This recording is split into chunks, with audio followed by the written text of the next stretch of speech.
हे दुर्गा माता, आपसे हाथ जोड़कर निवेदन है कि आपके इस वीडियो को जो भी लाइक और चैनल को सब्सक्राइब करे उसके जीवन में कभी दुख दर्द मत आने देना। दोस्तों, हमारे हिंदू धर्म में देवी माता रानी के अनेक स्वरूप कहे गए हैं, जिसमें वृक्षों को भीमा देवी के स्वरूप कहा जाता है। तो आज मैं आप लोगों को ऐसे वृक्षों के बारे में बताऊंगा जिनको नवरात्रि में छूना बेहद शुभकारी बताया गया है। नवरात्रि में इनको छूने से शत्रु दोष, कर्ज दोष, गरीबी दोष सब समाप्त होते। नवरात्रि के पावन पर्व चल रहे हैं। नवरात्रि के पावन पर्व में कुछ ऐसे वृक्ष है जो कि देव वृक्ष कहे गए, देवी वृक्ष कहे गए हैं। ये देवी के स्वरूप होते हैं, माता काली के स्वरूप होते हैं।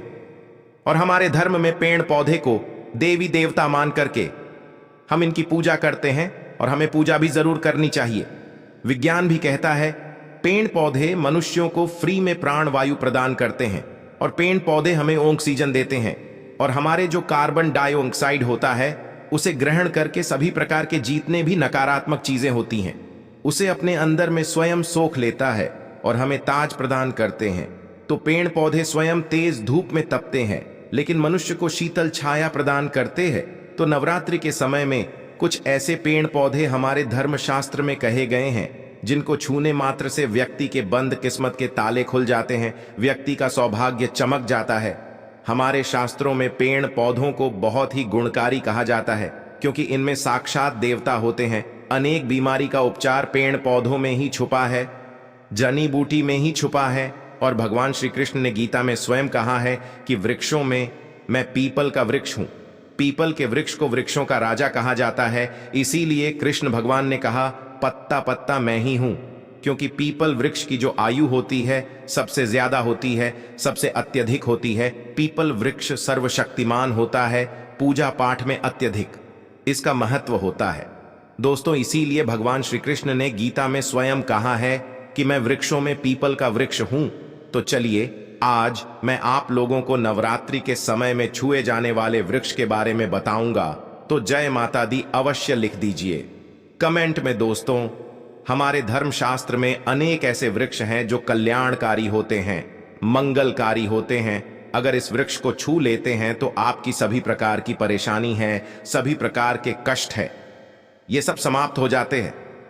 खास करके नवरात्रि के समय में इसका असर कई लाख गुना होता है। नवरात्रि के समय को शक्ति का पर्व कहा जाता है। शक्ति पर्व क्यों कहा जाता है?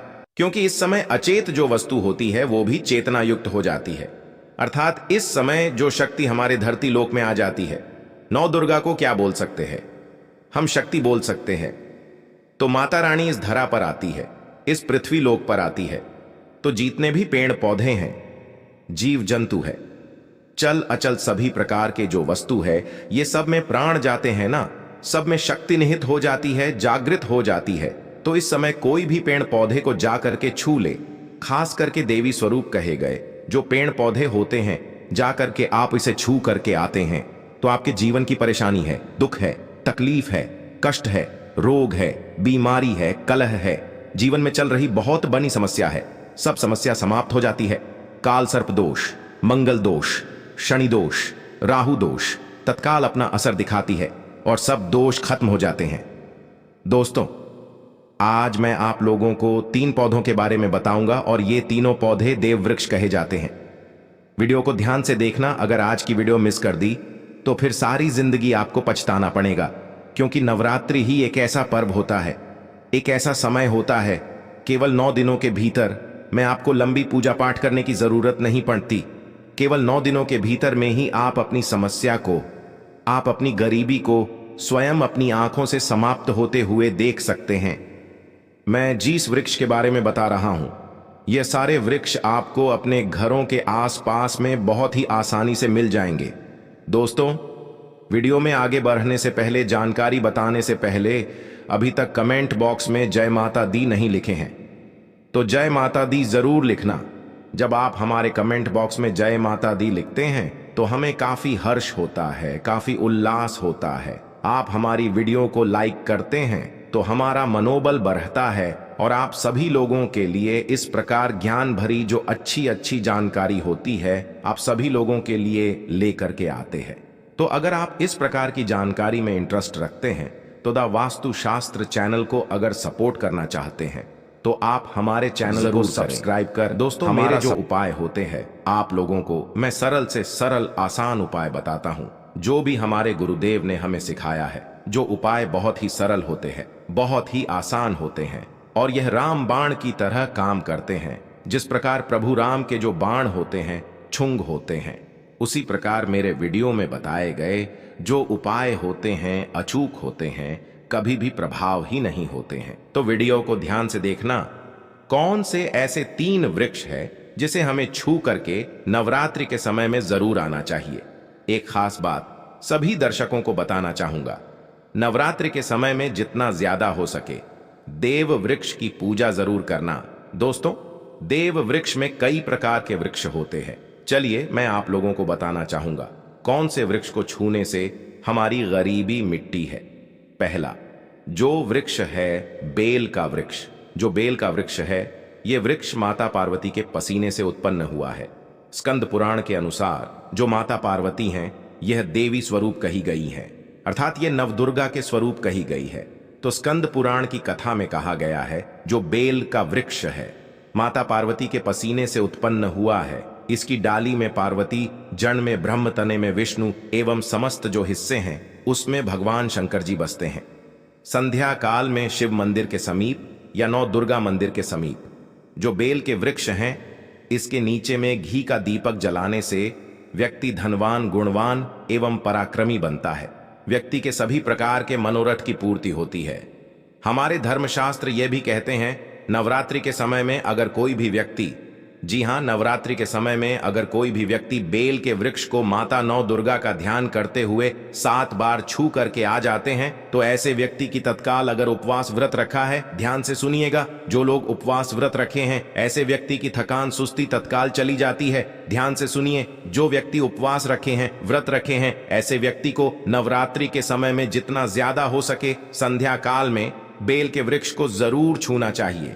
केवल आप ज्यादा नहीं छू सकते तो 7 बार छू करके जरूर आ जाना और बेल वृक्ष के नीचे में घी का दीपक जरूर जला देना। दोस्तों, घी का दीपक जलाते हैं तो इसके क्या फायदे मिलते हैं ये भी इस वीडियो में बताऊंगा। मैं सारी जानकारी इस वीडियो में विस्तार से बता रहा हूं, इसलिए आज की वीडियो थोड़ी बड़ी बन सकती है। हो सकता है 15 मिनट की वीडियो बन जाए, लेकिन अपना पूरा समय जरूर देना, क्योंकि जब हम उपवास व्रत रखते हैं तो हमारे शरीर में काफी थकान आ जाती है, हमारे शरीर में ऊर्जा की कमी होने लगती है। हालांकि हमें अध्यात्म ऊर्जा प्राप्त होती है, लेकिन हमारे शरीर में ऊर्जा की कमी होने लगती है।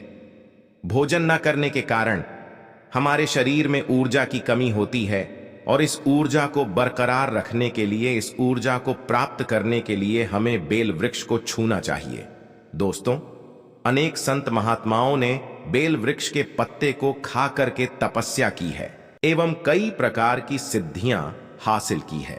धर्मशास्त्र कहते हैं अगर नवरात्रि के समय में बेल के पत्ते खाए जाएं तो जो व्यक्ति लंबे समय से जो मंत्र के जाप कर रहे हैं सिद्धि प्राप्त नहीं हो पा रही है, फिर कुछ आप ऐसी सिद्धि को प्राप्त कर सकते हैं जो सिद्धि आपको काफी लंबे समय से प्राप्त बेल के पत्ते खाने से वो सिद्धि जल्दी प्राप्त होती है। इसके नीचे घी का दीपक जलाने से हमें सिद्धि की प्राप्ति होती है। सिद्धि का मतलब होता है कार्य में सफलता। तो जो लंबे समय से आपके कार्य नहीं हो पा रहे हैं उस कार्य में नवरात्रि के समय में जितने भी दिन हो सके आप जो है जब भी आपको समय मिले तो शाम के समय में घी का दीपक जरूर जला देना। और अगर कोई भी व्यक्ति नवरात्रि के समय में, ध्यान से सुनिए, अगर कोई भी व्यक्ति नवरात्रि के समय में अगर बेल वृक्ष की जड़ में दूध चढ़ाते हैं वो सभी प्रकार के व्याधि दूर होती है। अगर सिंदूर युक्त गंगा जल चढ़ाते हैं तो व्यक्ति की गरीबी मिटती है। अगर तेल चढ़ाते हैं बेल वृक्ष के जड़ में तो सौभाग्य की प्राप्ति होती है। और अगर बेल के तीनों पत्तों में, दोस्तों ध्यान से सुनिए, त्रिदेवी कही गई है, जैसे कि महाकाली, महालक्ष्मी, महासरस्वती। तो अगर बेल के जो 3 पत्ते हैं महालक्ष्मी, महाकाली, महासरस्वती के स्वरूप कहे गए हैं, तो बेल के अगर तीनों पत्तों में ओम, दूसरे पत्ते में हरिओम को सिंदूर से लिख करके चढ़ाना होता है। सिंदूर से लिख करके चढ़ाया जाए तो तत्काल उसी समय मनोकामना की पूर्ति होती है। कार्य में सफलता मिलती है। कोई लंबे समय से आपकी मनोकामना हो, आप चाहते हैं वह मनोकामना पूर्ण हो जाए, तो यह उपाय अवश्य करिएगा। दोस्तों, इसकी जड़ में ध्यान से सुनिए। नवरात्रि के समय में इसकी जड़ में अगर तांबे की कोई भी रिंग होती है, जिसे हम एक प्रकार के तांबे की जो धातु है, ये मंगल से जुड़ी हुई होती है, तो अगर नवरात्रि के समय में इसकी जड़ में तांबे की जो रिंग होती है, अंगूठी होती है, अगर आप 4 अंगुल खंड करके दबा करके आ जाते हैं, नवरात्रि भर इसे दबे रहने देना है। इसके बाद अगर आप पहन लेते हैं तो वह जागृत हो जाती है, क्योंकि जो बेल के वृक्ष हैं स्वयं जागृत कहे गए हैं, और नवरात्रि के समय में इसकी जो आवरा होती है, इसकी जो ऊर्जा होती है, अत्यधिक बढ़ जाती है। फिर अगर आप इस प्रकार की अंगूठी को पहनते हैं तो कभी भी आपको रक्त संबंधी समस्या नहीं आती, क्षणिका दोष नहीं सताता, राहु की पीड़ा नहीं सताती, और नौ दुर्गा की कृपा से सदैव आप सुरक्षित रहते हैं। ऐसे व्यक्ति की कभी भी अकाल मृत्यु नहीं होती। दोस्तों, मैं दूसरे पौधे के बारे में जो बता रहा हूं वह पौधा भी जान लीजिए। मैं जो दूसरे पौधे के बारे में बता रहा हूं यह शमी का वृक्ष है। शमी के वृक्ष को जगदम्बा के स्वरूप कहा गया है। जो शमी के वृक्ष हैं यह स्वयं जगदम्बा के स्वरूप है। इस पर स्वयं मां जगदम्बा स्वयं साक्षात विराजमान रहती है, और कोई भी व्यक्ति अगर संध्या काल में नवरात्रि के समय में इसके नीचे में धूप दीप जलाता है, धुआं दिखाता है, तो उनकी सभी प्रकार की परेशानी दूर होती है।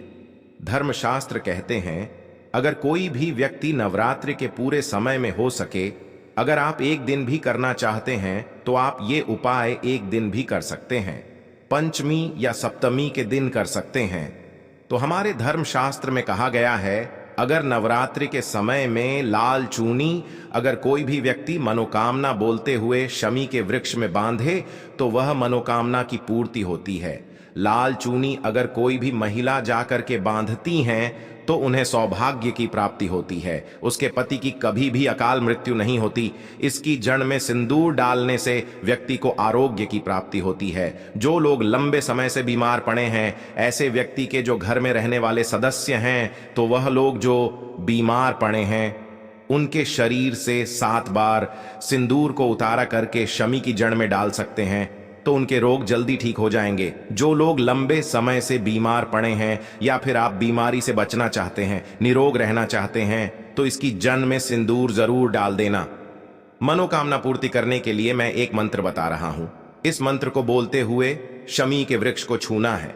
इस मंत्र को बोलते हुए शमी के वृक्ष को छूना है। आप तत्काल नवरात्र के समय में इसका रिजल्ट देखना।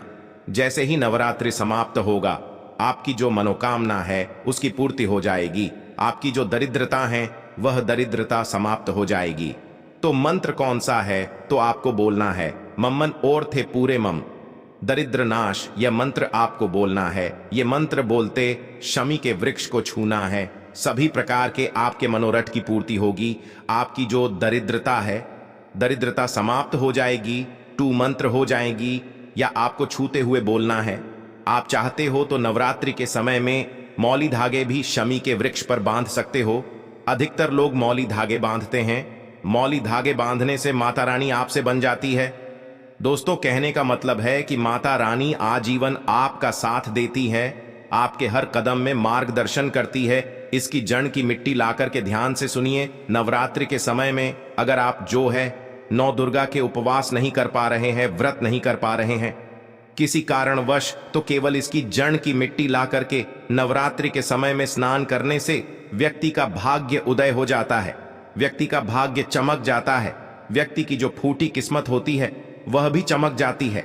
आप में से अधिकतर लोग बोलते हैं ना कि हमसे लक्ष्मी नाराज हो चुकी है, लक्ष्मी हमारे घर में आना ही बंद कर चुकी है। तो आप चाहते हैं कि लक्ष्मी की कृपा प्राप्त हो जाए, तो नित्य नवरात्रि के समय में इसकी मिट्टी को ला करके नवरात्रि के समय में स्नान करना शुरू कर दीजिए। नहाने वाले पानी में डाल करके स्नान करना शुरू कर दीजिए। आपके शरीर से दोष दूर हो जाएंगे। आपके शरीर से किसी भी प्रकार की पीड़ा है, सकारात्मक शक्ति आपके शरीर में प्रवेश कर गई है, वह भी समाप्त हो जाएगी। दोस्तों, तीसरे क्रम में मैं जिस वृक्ष के बारे में बता रहा हूं, मित्रों, इस वृक्ष को देव वृक्ष भी कहा जाता है। जो तीसरा वृक्ष है वह है पारिजात का वृक्ष। पारिजात का वृक्ष समुद्र मंथन से उत्पन्न हुआ था और यह देवराज इंद्र के नंदनवन में स्थापित किया गया था। पारिजात वृक्ष भगवान कृष्ण ने मानव जन कल्याण के लिए धरती लोक पर लाए थे, जो पारिजात का वृक्ष है। इसे भी लक्ष्मी का स्वरूप कहा गया है, क्योंकि मां लक्ष्मी भी समुद्र से उत्पन्न हुई है और पारिजात के वृक्ष भी समुद्र से उत्पन्न हुआ। इस नाते ये मां लक्ष्मी की बहन कही जाती है। तो ऐसा माना जाता है कि कोई भी मनुष्य, उनके शरीर में कितनी भी ज्यादा थकान हो, कितनी भी पीड़ा हो, जैसे कि नवरात्रि के अगर आप व्रत रख रहे हैं, व्रत के दौरान अगर आपके शरीर में थकान है, पीड़ा है, तो पारिजात के वृक्ष को शाम के समय में छू करके जरूर आ जाना। आप चाहते हो तो नवरात्रि के किसी भी टाइम में आपको टाइम मिले, उस समय में जाकर के इसके वृक्ष को छू सकते हैं। इसके वृक्ष को छूते ही तत्काल शरीर से पीना है, जो थकान है, सुस्ती है, कमजोरी है, वह समाप्त हो जाती है इस वृक्ष के नीचे में। अगर नवरात्रि के समय में घी का दीपक जलाया जाए, चुटकी भर सिंदूर अगर इसकी जड़ में डाला जाए, तो सभी प्रकार की मनोकामना की पूर्ति होती है। लेकिन आपको प्रार्थना जरूर करनी है कि हे पारिजात वृक्ष, आप देवी स्वरूप कहे जाती हैं, आप हमारी सभी प्रकार की पीड़ा को दूर करें। ग्रह दोष है, पितृ दोष है, लक्ष्मी दोष है, इसे आप समाप्त करें। लक्ष्मी स्वयं आपकी बहन है। मां लक्ष्मी का हमारे जीवन में प्रवेश कर जाएं, इस प्रकार का आप हमें आशीर्वाद प्रदान करें। इस प्रकार से आप इनसे जो है मनोकामना बोल सकते हैं, मनोरथ बोल सकते हैं। यह लक्ष्मी की बहन कही गई है, क्योंकि समुद्र मंथन से यह उत्पन्न हुआ है। तो अगर आप भी जल्द धनवान बनना चाहते हैं, आपके जीवन में कोई कामना है, कोई कामना अधूरी रह गई है, तो हमने 3 वृक्ष के बारे में बताया है। इन 3 वृक्ष को नवरात्रि के समय में छूना शुरू कर सकते हैं।